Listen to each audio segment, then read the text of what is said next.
पथरी, gas, sugar, blood pressure, धात, मिर्गी, चर्म रोग और शराब छुड़ाने की और पेट संबंधी कोई भी मर्ज हो, बात की, दर्द की, साइटिका, लकवा, सर दर्द, इन सब चीज़ों की दवाई दी जाती है। कान भी दर्द अगर करता हो उसकी भी दवाई दी जाती है।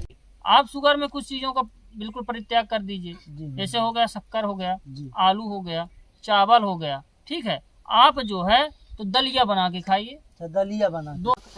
और महाराज जी जैसे कि ये भैया बता रहे थे, इनका 28 mm का पथरी था, बोले किडनी में था, ऑपरेशन भी करवाए, फिर भी दर्द है, और आपने बताया कि फिर इनको पथरी जनरेट हो गई है। तो बताइए, इनका पैसा भी लगा और स्वास्थ्य जो गया वो गया, लेकिन ये ठीक भी नहीं हुए। तो भैया जी आप क्या बोलना चाहें? भैया जी थोड़ा सा इधर आइएगा, वहाँ बैठ जाइएगा। मतलब डॉक्टर आपका ऑपरेशन किए, पैसा तो लगा ही है, पैसा तो लगा होगा, और फिर दर्द फिर से आपको शुरू हो गया है। तो महाराज जी फिर बता रहे हैं कि आपको पथरी है। ऑपरेशन करवाने के बाद जी 2-3 महीना बाद सोनोग्राफ करवाए थे जी, वही डॉक्टर को दिखाए। हम बोले अब है कि नहीं है? बोले नहीं है। बोले ठीक है। वहाँ से हम निर्द्वंद में आ गए घर, अपने आराम से रह रहे हैं। इसके बाद फिर से शुरू हो गया दर्द, ठीक है ना जी। बोले कि दर्द हो रहा है, इसका मतलब फिर से जम रहा है पथरी वथरी जी। तो आज यहाँ आए हैं महाराज जी के पास में, तो बोले हैं कि 9 mm तक की हो गई है। अब जब जांच करवाएं कि है कि नहीं है, तो फिर हमको मालूम चले कि पथरी है या नहीं है। तभी तो मालूम चलेगा, जब तक जांच नहीं करवाएंगे। तो हम आपसे संपर्क करेंगे कि महाराज जी ने जो बोला वो सत्य है, ताकि और जनमानस है, जन कल्याण के लिए महाराज जी बैठे हैं यहाँ पर, तो और लोगों का कल्याण हो सके। और महाराज जी ये दरबार मतलब आप कितने वर्षों से लगा रहे हैं? लगभग 4 साल हो गया। तो हमारा पहले दरबार माता काली के यहाँ लगता था जी। वहाँ के पुजारी हम, वहीं से जो है तो मेन रोड में ही मंदिर पड़ता है हमारा, महाकाली धाम। अच्छा, हाँ देखा है आपने। हाँ, रोड में बोर्ड गड़ा हुआ है, बोर्ड में बगल में ही था। वहाँ के पंडा हमीन है, पूरे धाम स्थान के पंडा हमीन है। अच्छा, ठीक है। और माता काली की अच्छी कृपा हुई हम पे, और जो भी है तो सब उन्हीं का दिया हुआ है। तो वहाँ पे दरबार हमारा लगता था, ठीक है। लेकिन जब से इनकी कृपा हुई और जब से हमको एहसास हुआ कि इनकी कृपा है कि यहीं पे दरबार लगे, और थोड़ी आने जाने में दूर था यहाँ से, इसलिए कुछ वो कारण हुआ, कुछ इनकी कृपा हुई कि दरबार यहीं पे लगे, ठीक है। और जैसे लोगों को मान लीजिए कोई बाहर से आ रहा, लोग आते हैं, अब किसी को पानी पीना, वहाँ पे थोड़ी सी जल संकट अधिक था गर्मी में। अच्छा, हाँ, जल नहीं था, इसलिए दरबार वहाँ पहले लगता था, लेकिन अब जो है तो यहीं पे लग रहा है। पानी की व्यवस्था है? हाँ, पानी है, बोर है यहीं पे, ठीक है। हैंड पंप भी है, पानी वगैरह की अच्छी व्यवस्था है। रहने की मान लीजिए 2-4 आदमी आता है, कभी कभार कोई नहीं जा पाता, तो रहने की व्यवस्था हो जाएगी।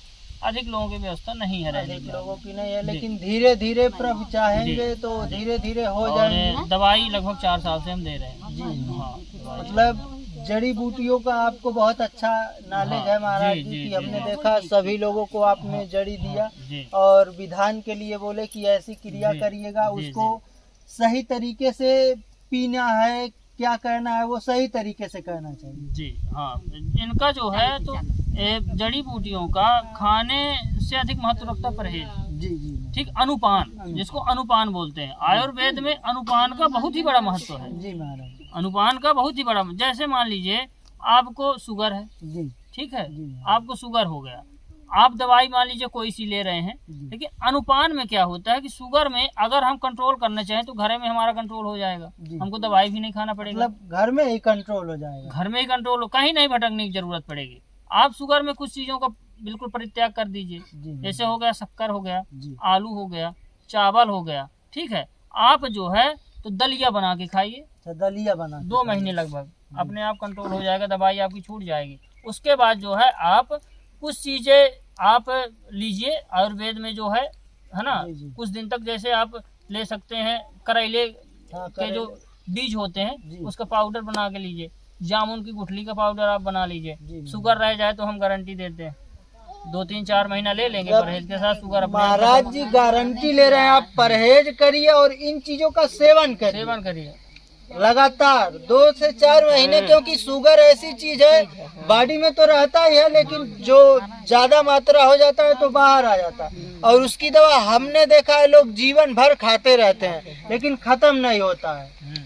तो महाराज जी जैसा बता रहे हैं, यदि आप वैसा करेंगे तो जरूर आप निरोगी रहेंगे, स्वस्थ जीवन जिएंगे। बिल्कुल बिल्कुल। और जो चाय आ गई हमारे भारत देश में, जी जी महाराज, ठीक है, ये अंग्रेजों के देन है। जी, जी। अंग्रेजों ने सोचा कि भारत देश के व्यक्तियों को बर्बाद कैसे किया जाए, जी, तो जहर के रूप में चाय दे गए। जी। मीठा पॉइजन है, जी जी महाराज, ठीक है। चाय, जी। चाय में जो है कई बीमारियां पैदा होती जी, हैं। जी। ब्लड प्रेशर आपको बनेगा, जी। गैस बनेगी, हार्ट की बीमारी बनेगी, ठीक है, शुगर बनेगा। जी। ये सब चाय की देन है। भूख आपकी ऊपर से मरेगी, जी। भूख मरेगी, लीवर डैमेज आपका होगा, जी। ठीक है। ये सब चाय की देन है। तो चाय सबसे खतरनाक है। और महाराज जी हमारे देश में तो लोग बेड पे ही बेड टी लेना पसंद करते हैं कि हम सोए हैं, चाय कोई बना के दे के चला जाए। तो उनके लिए क्या आप बताना चाहेंगे? उनके लिए ये बता रहे हैं कि चाय जो है सुबह खाली पेट कभी भी मत पिए।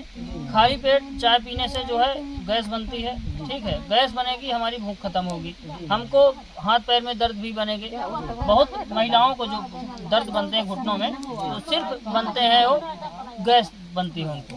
गैस बनती है, जब गैस पेट में अंदर नहीं समाहित होती तो सीने में भी चढ़ती है, सीने में भी दर्द बनता है, सर में गई सर में बनती है।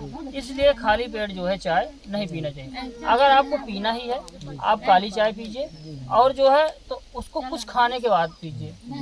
मतलब पेट में कुछ रहे। हाँ, पेट में जो है तो कुछ रहना चाहिए, तभी जो है दवा वो चाय आप पी सकते हैं। अब बाकी चाय तो हमारे हिसाब हम तो नहीं पीते जी नहीं, हम तो नहीं पीते चाय। और ऐसा भी नहीं है कि वो कोई अच्छी चीज है कि आप पियेंगे नहीं तो रहेंगे नहीं। हाँ, कोई जरूरी नहीं है, हाँ, लोग नहीं पीते। नहीं आप जो है सुबह उबला पानी पीजिए। जी महाराज, अगर आपको पीना ही है तो आप उबाल के पानी पीजिए, कुल्ला घूंट घूंट करके पीजिए। वह आपका पेट भी साफ करेगी और आपके जो है गैस भी नहीं बनेगी, जी ठीक है। अगर आप उबाल के पानी पियेंगे, उबला पानी सुबह पियेंगे, तो आयुर्वेद में लिखा हुआ है कि अमृत है, अमृत का नाम दिया गया है सुबह उबला पानी पीने को। जी आपसे जो है तो उससे जल पीने से उबला हुआ कई बीमारियां दूर होती हैं। जी। पेट की तो पूरी समस्या आपकी खत्म हो जाएगी। जो भी लोगों को बवासीर हो जाती है, पाचन शक्ति कमजोर हो जाती है, ये चीज़ें जो है तो बिल्कुल ख़त्म हो जाएंगी उबला पानी पीने से। इतना बड़ा महत्व है, लेकिन पीने के लिए उसको घूंट घूंट करके पिया जाए। मतलब लगातार ना घूट हाँ, घूट करके हाँ, आराम से पिया हाँ। जाए। जिन महिलाओं के घुटनों में दर्द रहता है, वो सबसे पहला काम करें कि कभी भी खड़े होकर पानी नहीं पीना चाहिए। पानी हमेशा खड़े होकर पीना चाहिए, बैठ के पीना चाहिए, और दूध हमेशा खड़े होकर पीना चाहिए। इसका बहुत बड़ा इफेक्ट है। पानी अगर आप पी रही हैं तो जिन महिलाओं के घुटनों में दर्द है वो कभी भी खड़े होकर पानी ना पिएं, बैठ के पिएं। लेकिन दूध पीना है तो दूध खड़े होकर पिएं, उससे बहुत बड़ा फायदा मिलेगा। जो भी करना चाहती हैं करके देख लें, हमारा तो आजमाया हुआ। दूध आप खड़े होकर पीजिए, लगभग 1 पाव रोज पिया करिए, घुटने का दर्द धीरे धीरे अपने आप खत्म हो जाएगा। अच्छा, हाँ, मतलब खड़े होकर दूध अगर हम पी रहे हैं तो हाँ, घुटने का दर्द खत्म बिल्कुल खत्म हो जाएगा। बिल्कुल प्रत्यक्ष प्रमाण है, जी, कोई उसमें वो नहीं है। हमने करवाया है, आपने लोगों को। खुद को मतलब हाँ, किया है और लोगों को भी करवाया। हाँ, लोगों को भी हम करवाते हैं, हमारे पास आते हैं जी, ऐसे जी, लोग, महाराज। है ना। अच्छा महाराज जी आज्ञा दे। हाँ, ठीक है। अब आज ये मतलब खान पियन में का है, मतलब वो करना पड़ेगा। पथरी में जो है तो कुछ चीज़ों का जो है आप परहेज कर लीजिएगा। जैसे आपका चावल हो गया, जो गैस्ट्रिक चीज़ें होती हैं, चावल, आबू, नींबू पानी आप अधिक से अधिक पीजिए, ठीक है। नींबू पानी आप लीजिए, खूब लीजिए। नींबू रोज़ पीजिए आप, नींबू का शरबत बना के आप पीजिए, ठीक है। नींबू पानी आप लेते ही रहिए, उससे आपका पेट भी सही रहेगा और जो है और गैस जैसे भी होता रहता है, जैसे गैस टाइप का। वही तो बता रहे हैं, गैस भी। नींबू आप पिएंगे, नींबू में ऐसी चीज़ें हैं, नींबू जो है तो अम्ल नहीं है, नींबू अम्ल नहीं है, खटाई नहीं है, खटाई में नहीं, अम्ल में क्षार नहीं है, आता। वो क्षार है। लेकिन महाराज जी स्वाद तो खट्टा होता है। स्वाद भले खट्टा होता है, लेकिन नींबू और आंवला, हाँ, आंवला तो आयुर्वेद का अमृत है। जी महाराज, अमृत उसको भी कहा गया है। जी महाराज। त्रिफला, त्रिकुटी और आता चिरायता, त्रिफला, त्रिकुटी और चिरायता, तीनों आयुर्वेद के अमृत है। चलो चलिए, है ना, ये बिल्कुल आप मान के चलिए। और महाराज जी आप किस चीज की दवा देते हैं? हाँ, दे रहे हैं। दवा यहाँ पे पथरी, गैस, शुगर, ब्लड प्रेशर, धात, मिर्गी, चर्म रोग और शराब छुड़ाने की, और पेट संबंधी कोई भी मर्ज हो, बात की, दर्द की, साइटिका, लकवा, सर दर्द, इन सब चीज़ों की दवाई दी जाती है। कान भी दर्द अगर करता हो उसकी भी दवाई दी जाती है। मतलब लगभग सारी चीजों की दवा यहाँ पर मिल जाती है। उपलब्ध। और महाराज जी दवा का शुल्क कुछ? शुल्क हो गया वैसे अधिक कोई नहीं, प्रसाद वसाद के लिए 100 रुपया लिया जाता है, मतलब जड़ी बूटियों का। हाँ, हाँ। और जो भौतिक बाधा उसका कोई चार्ज नहीं है, उसके लिए आप ले आओ, नारियल फोड़िए, उसके लिए जो बीरा भभूति हम देते हैं, जो भी बंदेज करते हैं उसका फ्री चार्ज है, कोई चार्ज नहीं, निःशुल्क है वो, है ना। बाकी दवाई का थोड़ी मोड़ी जो भी है, जो हाँ वो तो जड़ियाँ हैं महाराज जी, क्योंकि जंगलों में जाकर ढूंढ के लोग लाते हैं, हम बनाते हैं, बहुत चीजें ढूंढते हैं, बहुत चीजें कुछ खरीदना भी पड़ता है। जी जी। कुछ चीजें इस समय नहीं प्राप्त हो पाती, सिर्फ बरसात में प्राप्त हो पाती हैं। और बाकी जिनको दिक्कत है वो खरीद भी सकते हैं, हम लिख देंगे यहाँ से दवाई, जड़ी बूटियाँ वो अपना खरीद सकते हैं, कोई दिक्कत नहीं है। बाकी वैसे कोई अधिक चार्ज नहीं है, निःशुल्क टाइप में है ना। बाकी भौतिक बाधा का तो कोई चार्ज ही नहीं है, आए अर्जी लगाए उनके लिए हम जो है तो बिल्कुल कर देंगे, लोगों को तुरंत आराम हो जाएगा। जी महाराज, हमने तो देखा भी कि भैया का और माता जी का भी दिक्कत था, वो तुरंत आराम मिला है। हाँ सब हो गया, उनकी सरकार की कृपा है, हम तो कुछ नहीं है ना। हमसे देखिए, हम सीधे साधे व्यक्ति हैं, ग्रामीण एरिया से आते हैं, हमसे झूठ फरेब बनता नहीं। हम जो है सीधे साधे हैं, बहुत झूठ फरेब नहीं बोलते कि अब खूब लंबी चौड़ी मारे, शुद्ध ग्रामीण है। और हो गया दास है प्रभु के, तो हो गया सीधे साधे व्यक्ति हैं, बस जो रियल है वही बताते हैं।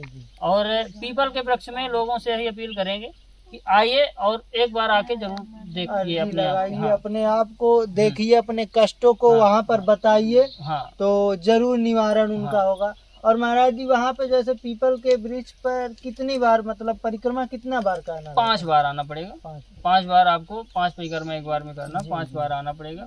और जैसे जिनके बच्चे नहीं होते उनके 7 बार आना पड़ेगा, जिन लेडीजों के बच्चे नहीं हो रहे हैं या कि रुक नहीं रहे हैं या कि खराब हो जा रहे हैं, मिसकैरेज हो जा रहे हैं, तो 7 बार आना पड़ेगा। उसके लिए कुछ और बंदेज हम बताएंगे, उसके लिए करना पड़ेगा। बाकी नहीं हो रहे तो बिल्कुल होंगे। कई लोगों के कम से कम 2-3 ऐसी महिलाएं हैं जो आपके रीवा के गुड़ क्षेत्र की हैं, वो आती रही हमारे यहाँ, और उनके बच्चे प्रभु कृपा से कभी आएंगे तो बात भी आते रहते हैं, वो जुड़ी हमसे आज भी, तो बिल्कुल बात कर रहे हैं। बच्चे जो है तो 1-1 साल के भी हो गए हैं, ऐसा नहीं। हाँ बिल्कुल, मतलब जिनका भी कल्याण होगा वो आपसे तो जुड़ा, कोई भी रहे महाराज जी, जुड़ा जरूर रहेगा। और ये बहुत ही बड़ी चीज है, क्योंकि ये आजकल हमारे समाज में बहुत बड़ी समस्या है। ये लोगों का जैसे शराब का जो आप महाराज जी बताए कि दवा से छूट जाएगा, और ये बच्चों का, क्योंकि बहुत से लोगों को इन चीजों की दिक्कत होती है जो बहुत सही हर जगह नहीं हो पाता है। तो जैसा कि महाराज जी बता रहे हैं कि आप यहाँ पर आते हैं तो आपका कल्याण जरूर होगा। जी बिल्कुल, जी कल्याण बिल्कुल होगा। और जो है तो विश्वास और श्रद्धा के साथ आए, विश्वास और श्रद्धा के साथ आए, कभी जो है तो कल्याण होता है। भगवान के यहाँ जाएं तो श्रद्धा लेकर जाएं, विश्वास लेके जाएं। अर्जी तभी पूर्ण होती है जो सच्चे दिल का व्यक्ति होता है, अर्जी उसी की पूर्ण होती है भगवान के पास। भगवान जो है तो जो बिल्कुल सरल व्यक्ति होता है उसी पर अधिक कृपा करते हैं। जो विश्वास नहीं करता, जो नास्तिक है, उसके ऊपर भगवान कृपा नहीं करते हैं, न उसके काम कहीं होने वाले। जो भगवान पे भरोसा करके आंख मूंद के जो चला जाएगा उसका एक कल्याण कर देंगे। प्रभु ऐसे दयालु हैं कि बिल्कुल कल्याण करेंगे। सूरदास को तो कुछ नहीं दिखता था, लेकिन सब कुछ याद था। ठीक है, दर्शन भी उनको दर्शन भी हुए हैं। हाँ ठीक है, लेकिन जो है तो उन पे विश्वास। जी महाराज जी, तो महाराज जी जैसा कि बता रहे हैं कि कोई भी आए यहाँ पर तो उसका विश्वास जरूर होना चाहिए, क्योंकि विश्वास पर ही ये धरा चल रही है महाराज जी। तो कहीं ना कहीं विश्वास करना जरूरी है। और आप आ रहे हैं, यदि आपके मन में दृढ़ विश्वास है कि हम ठीक हो जाएंगे तो आप जरूर ठीक होंगे, आपका कल्याण जरूर होगा। जी जी बिल्कुल। सीताराम।